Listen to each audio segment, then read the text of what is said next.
This is day 5. And so, when we commit daily and, regularly to a practice, the momentum builds up so quickly. So, as always, kudos, congratulations. I hope you're, as proud and animated about this commitment as I am for you. We're getting into the second lesson today. So, the second lesson is directional breathing. And before we get into what that is and how exactly to do that and implement it into our practice, I wanted to talk about the effects of stillness. And so, what I imagine arose in that last session where you were, exploring and experimenting with your stillness on your own was that the body is relatively simple to manage. For sure, there's little bouts of discomfort, little moments where you probably needed to move or thought you needed to move, but the task itself is basic. What is less basic is the complexity and tenacity of the mind and how incessant and wild the movements of the mind are. And so it's through this observation that you experienced firsthand, but all meditators sort of encounter at the onset of their practice once they take it seriously. It's from this observation that the definition of yoga as a system of meditation emerges. Yoga is chitta vritti narod. Chitta vritti are like thought waves, thoughts, and narod is restraint, which is, we've defined this a couple times. And so meditation actually, according to the yogis, is the stilling, not of the body, that's just a stepping stone, but the authentic stilling of the mind. And that proves to be, miraculously difficult. So with that, directional breathing becomes yet another skill and stepping stone to push us further forward into this goal, into achieving this goal of narod, mental restraint. And before, again, we get into the details of that, I'd like to sort of redefine or build upon the definition of meditation for us for this next lesson. Meditation is simultaneously a practice, it's a process, or, a set of exercises that we can perform, but it's also an experience. And so that can be confusing because the word represents two distinct things, but it's the truth. Meditation is what you're attempting to do, and then the experience that your actions will hopefully one day lead you to. Okay, and so that's all I wanted to share for now. Let's talk about directional breathing. And so the first step in directional breathing is learning how to breathe through the diaphragm. This is going to optimize the physiology and the effects of respiration. And pretty much what that effect is relaxation. When we learn to breathe deeply, we give our bodies and specifically our cells the chance to respirate, and that's going to sort of energize and bring wakefulness into our flesh, which is going to echo into the wakefulness of our minds. It's also going to empower our parasympathetic nervous system, which by design is repressed by our sympathetic nervous system. And so our sympathetic nervous system is the part of our autonomic nervous system that is responsible for the fight or flight response. We're always a little bit on edge. Again, by design, that fight or flight response overpowers our biological capacity to be at peace and to be calm and to be tranquil and to be present. And so by breathing deeply, which isn't necessarily that natural, we can provoke an unnatural sense of tranquility and placidness.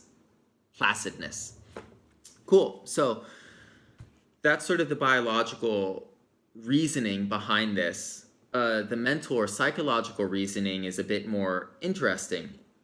If we appreciate the purpose of the mind, the existential reasoning or drive of thought, our minds are attempting to understand a world, a universe, a reality that is chaotic and surprising, a reality that can be dangerous and shocking. And so our minds are attempting to find patterns and to find order in a world that is, disorganized and wild. And so if we give our brains the opportunity to impose order into the breathing, it satiates the mind's need to think and ponder about the future, to worry about problems, to theorize about who we are or who other people are. And so when we specify and build the technique of our breath, we placate the mind, and in that we allow ourselves the opportunity to really touch a unique experience of focus. Cool. So how are we going to do this? There are 6 directions in which our lungs expand and deflate. And by taking the time to study these 6 directions and, sort of work with them and optimize them, our respiration improves dramatically, and the consequences of peace and mental focus increase with it.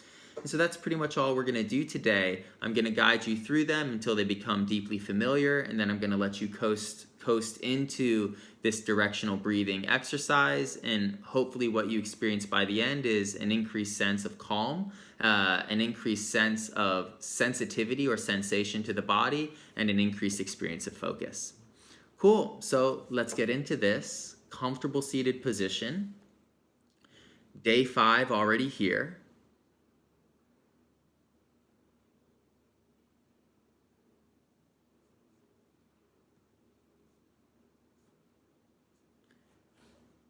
And as quickly as you can, build your posture as you see fit.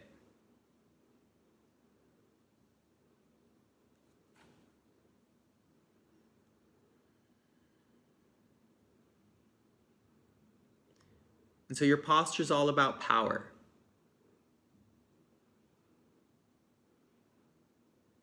And so the detail is, I can generate emotional confidence.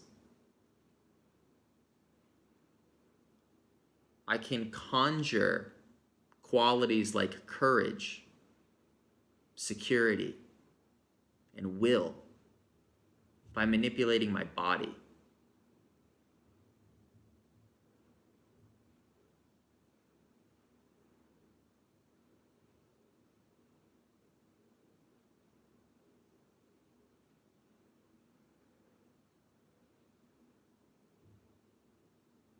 And so it's more important than just listening to these words, is appreciating that these words describe truths, personal, physiological, and psychological truths. Tilt your hips a little further forward. Again, feel the spine lengthen. Drag your shoulder blades away from the skull, and straighten your arms in a way that seems unnatural. Bring a random finger to each thumb.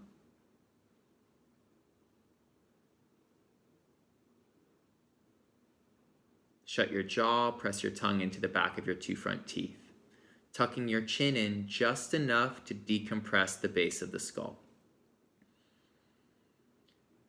Now breathe specifically into the rib cage and feel your chest widen and broaden. And there's power there.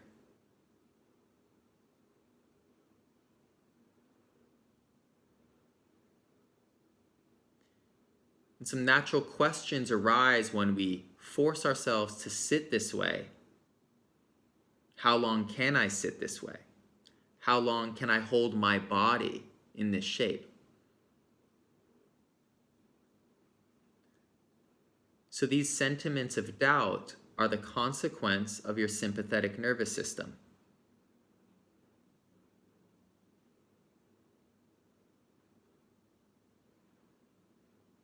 They're the consequence of subtle physiological fear. Because the only reason you'd be puffing up like this is to scare off a threat.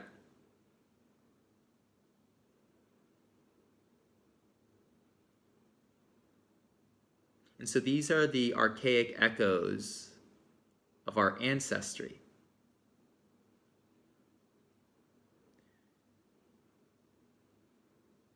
Your stillness generates the same sort of signaling. Your stillness is a freeze response. It's a deer recognizing there's a wolf right behind the tree.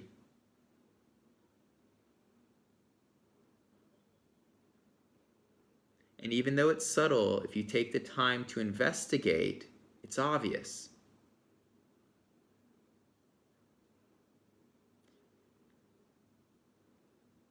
And so as the stress response of your nervous system starts to fire, because you're being still and sitting with such bravado, the mind starts to spiral. You start to think and contemplate and analyze and ponder.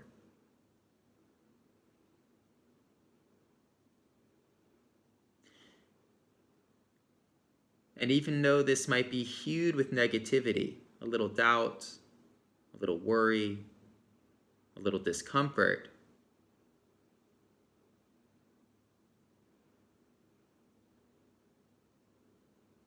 there's this opportunity to actually see the mind in action, fully exposed, unrestrained.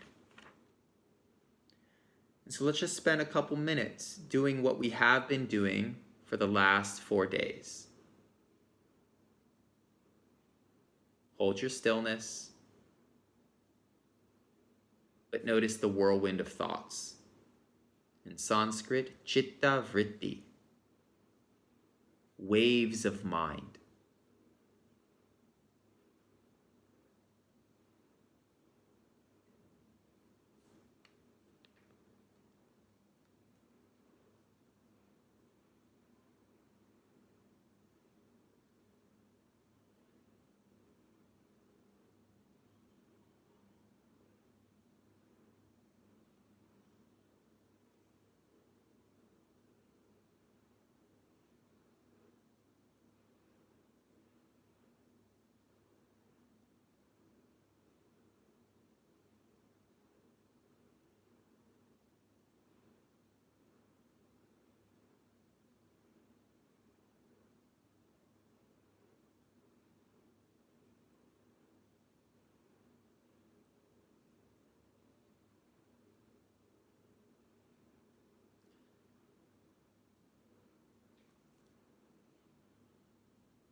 And so this first technique, which is critical to the unfolding of a successful meditative practice, is stressful.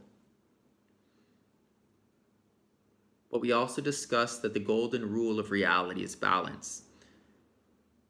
Directional breathing, the second lesson, is pacifying. As you inhale, feel the belly blow up. And after the belly inflates, feel the rib cage expand. As you inhale, breathe all the way into the collarbone in the base of the throat. Feel your back starts to stretch, the space between the shoulder blades widening.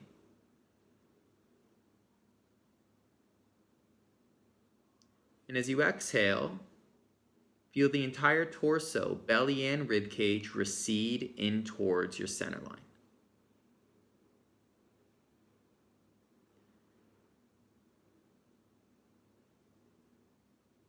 And so we're detailing and sophisticating the very natural process of breathing, making it more than what it naturally is, which plays into the mind's purpose to find order, to find meaning, and to find patterns in the world.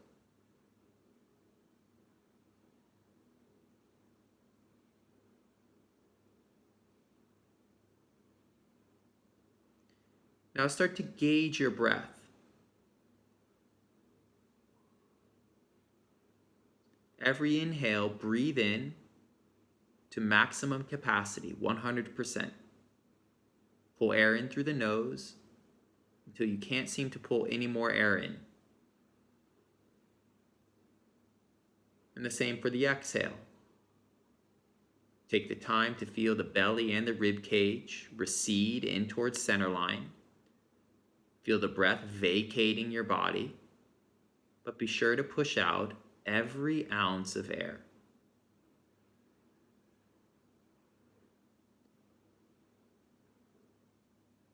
This, of course, slows you down.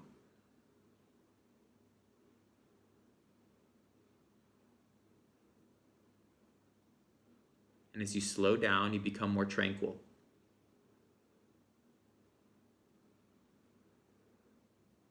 Balancing the stress that comes from stillness, balancing the anxiety that comes from this strong posture.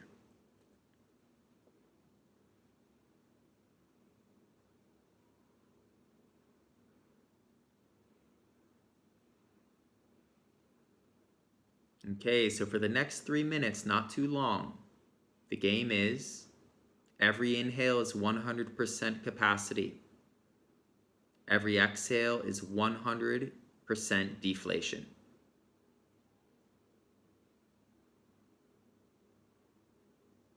All the while hold stillness. All the while sit well.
So breathing is about generating peace. Yogis call this peace shanti. And shanti and peace is associated to slowness and patience.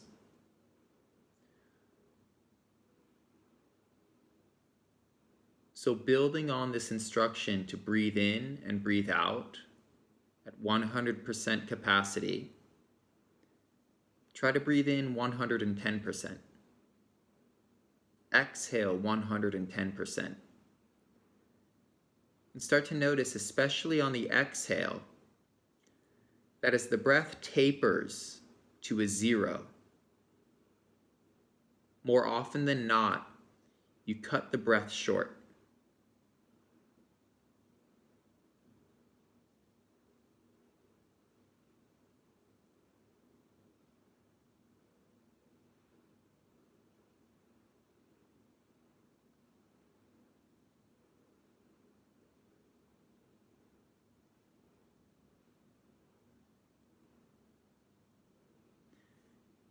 And in the same way that stillness and posture provoked your presence,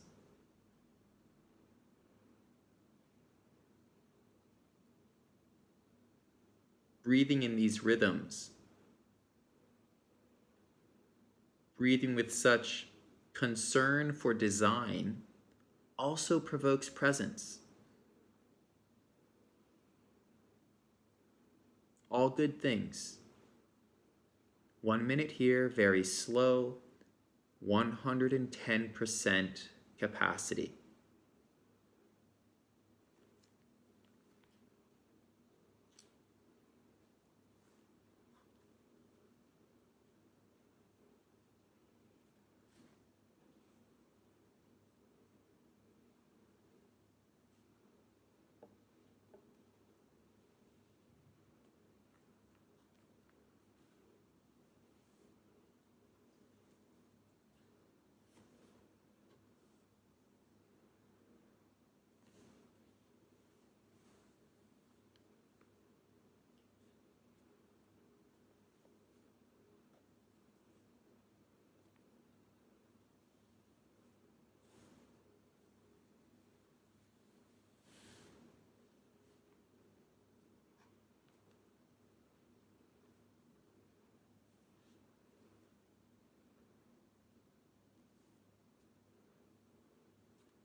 And so this is the fundamental structure and etiquette of a breath. It's diaphragmatic. You're using the abdomen and the diaphragm to breathe into the belly.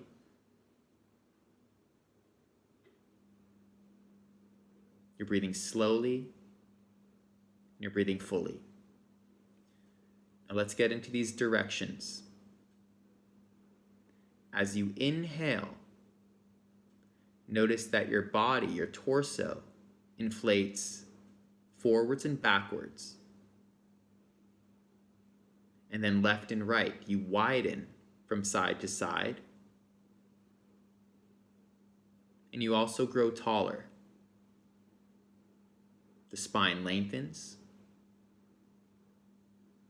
And so these are 6 directions: forwards and backwards, left and right, up and down. Try to feel that.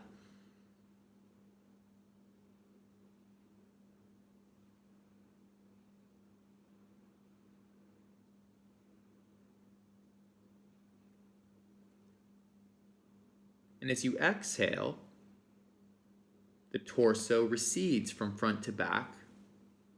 You thin. And your torso shrinks from left to right. You narrow.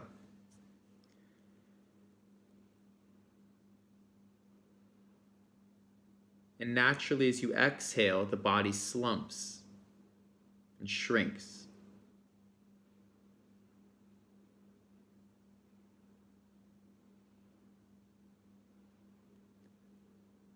Still speaking to the exhale. As you exhale, let the torso shrink from left to right. Let it thin from front to back, but stay tall. Keep the spine erect. Keep the rib cage buoyant.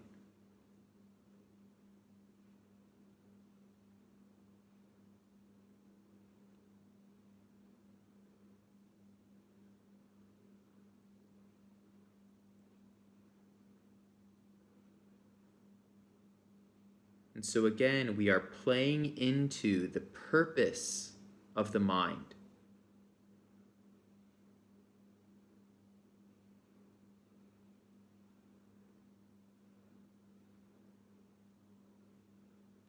Our minds seek to impose order into chaos, to find patterns in randomness,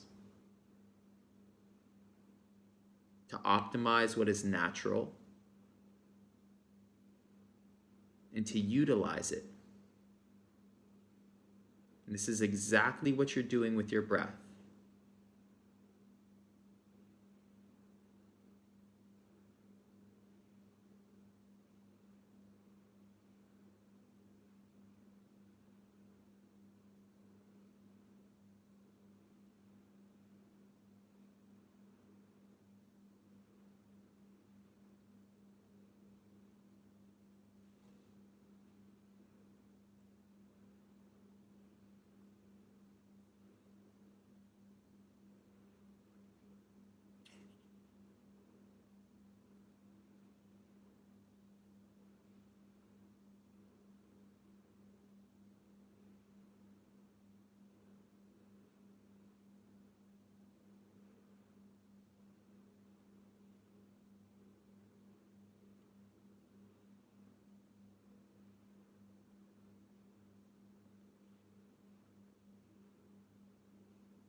Now, the instructions are simple enough.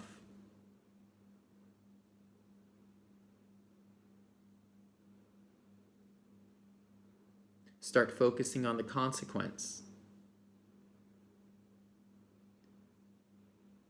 As you breathe deeply and fully into these 6 directions,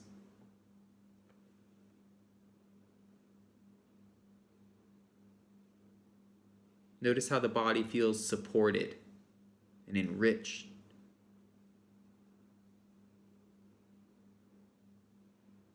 Try to feel how satisfied your cells are as wave after wave of oxygen washes over them.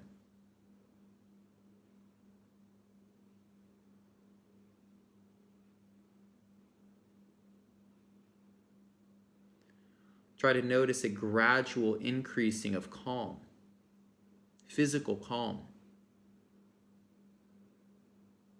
a calm that's entwined with euphoria, a tranquil buzz.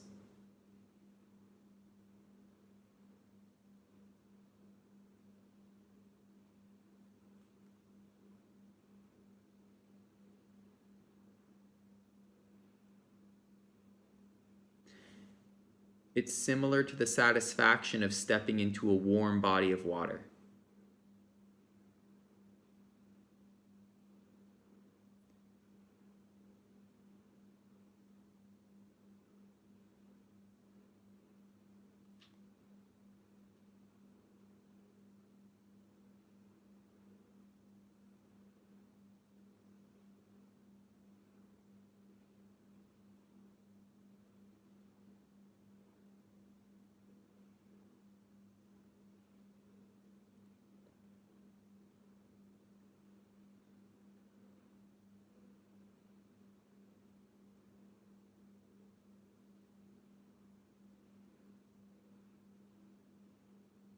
And so this is the second lesson, this breath.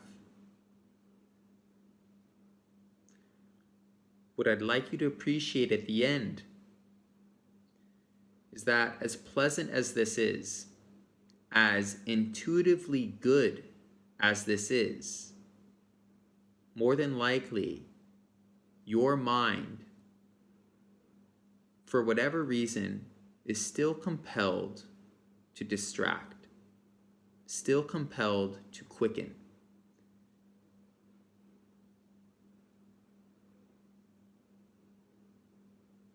A fast mind isn't just a sick mind. A fast mind is a weak mind. And suffering is the illness of a weak mind. Doubt is the illness of a weak mind.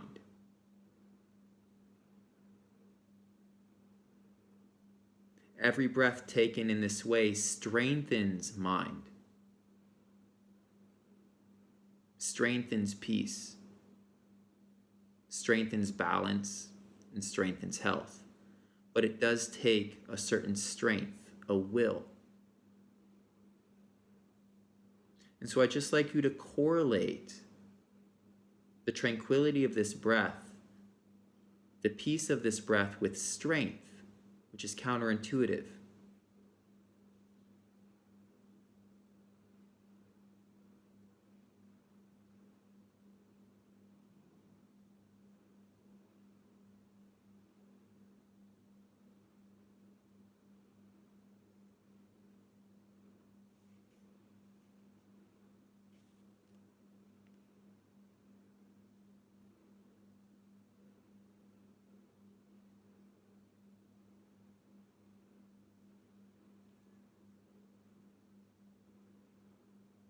Okay, we're going to take 3 more breaths. As you inhale, breathe into all 6 directions, forwards, backwards, left, right, up, and down. As you exhale, feel the entire torso shrink from front to back and left to right, but stay tall.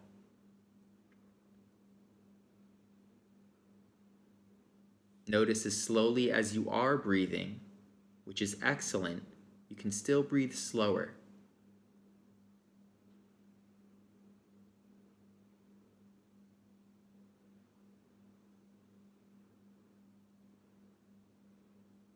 And for this last breath, work to feel the aliveness in your body.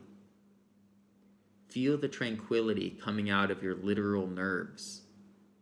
And consider that this physical peace in time is what will affect your psyche.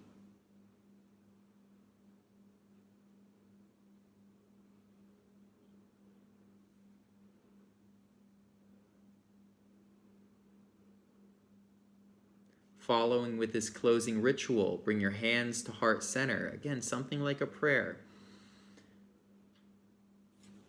If this is new to you, the mind very naturally might reject it, might feel awkward.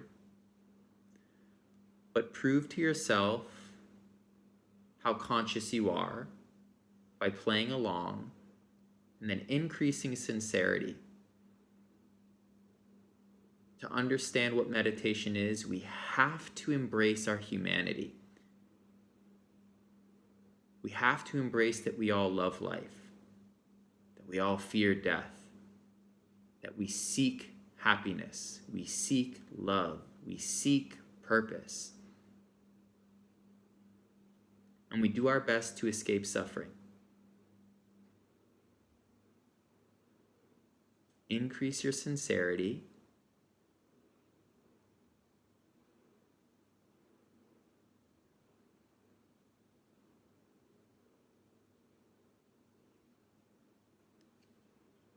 And feel at the very end of your practice, day 5, that you are within yourself.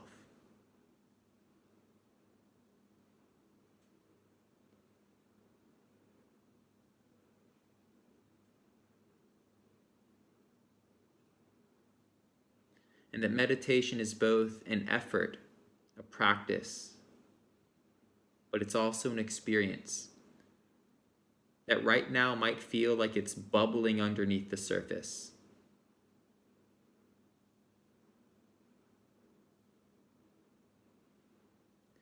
With your next exhale, release your wrists back to your knees. And with this final breath in, open your eyes and just repeat, I'm no longer meditating.